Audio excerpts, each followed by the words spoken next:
Bienvenue à nouveau dans Horizon. Nous abordons quotidiennement les sujets liés à Bitcoin et à la macroéconomie, ainsi qu'aux changements majeurs qui transforment notre monde.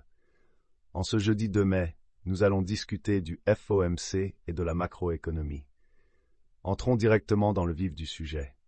Aujourd'hui, nous allons plonger au cœur du paysage macroéconomique. Hier a été l'une des choses les plus étranges que j'ai jamais vues. En gros, nous avons eu une réunion de la Fed qui, d'un côté, semblait insignifiante, mais qui, d'autre part, donnait l'impression que le président de la Fed, Jerome Powell, tentait vraiment de s'opposer à un récit émergent. La réunion du FOMC de mercredi a vu la Fed maintenir sa trajectoire actuelle malgré les craintes d'une nouvelle inflation. Les taux ont été maintenus entre 5,25 et 5,5%, ce qui est le niveau auquel ils se sont maintenus depuis juillet de l'année dernière. Le seul changement a été un ralentissement du resserrement quantitatif, qui commencera en juin avec une maturité autorisée de 25 milliards de dollars de bons du Trésor par mois, qui tomberont de la feuille de bilan de la Fed. Le processus se déroulait précédemment à un rythme de 60 milliards par mois. Dans l'ensemble, le ton de la réunion était que la récente accélération de l'inflation a été notée, mais n'est pas une raison pour s'inquiéter à ce stade. Cela a été évident dans les légers changements apportés aux remarques préparées par Jerome Powell, en particulier les omissions.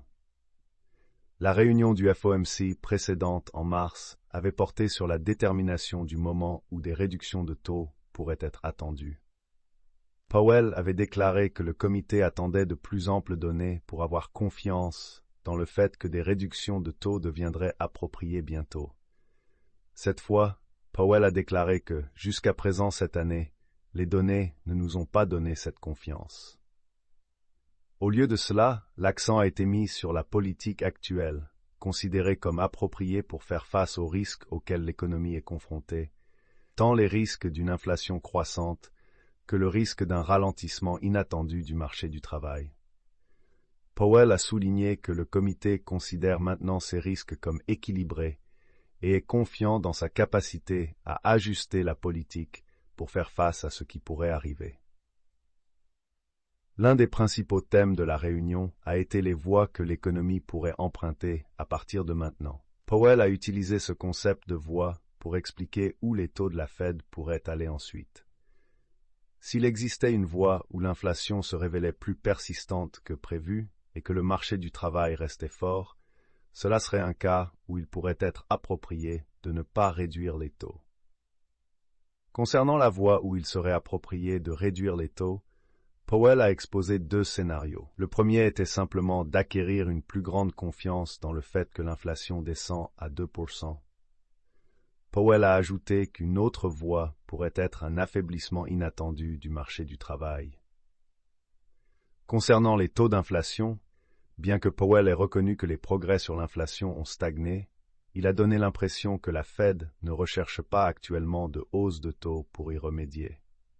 En revanche, concernant une éventuelle débâcle du marché du travail, Powell a laissé entendre qu'il faudrait que celle-ci soit dramatique pour inciter à des réductions de taux, déclarant qu'elle devrait être significative et attirer notre attention et nous amener à penser que le marché du travail s'affaiblit vraiment de manière significative pour que nous voulions réagir à cela. Je dois souligner que l'une des grandes thématiques de la réunion était les chemins que l'économie pourrait emprunter à partir de maintenant. Plutôt que de parler simplement de dépendance aux données, Powell a utilisé ce concept de chemin pour expliquer où les taux de la Fed pourraient aller ensuite. Globalement, la réunion de la Fed a été presque sans intérêt, définie par Powell qui resserrait les voies futures. Powell a confirmé les attentes du marché selon lesquelles les réductions de taux sont généralement hors de question, sauf en cas de catastrophe sur le marché du travail ou si l'inflation est modérée de manière significative. La seule véritable question était que les légères augmentations de l'inflation n'ont pas créé de préoccupation à la Fed. Pour ce qui est de la politique fiscale, cela a été un sujet brûlant récemment, notamment à l'approche des élections.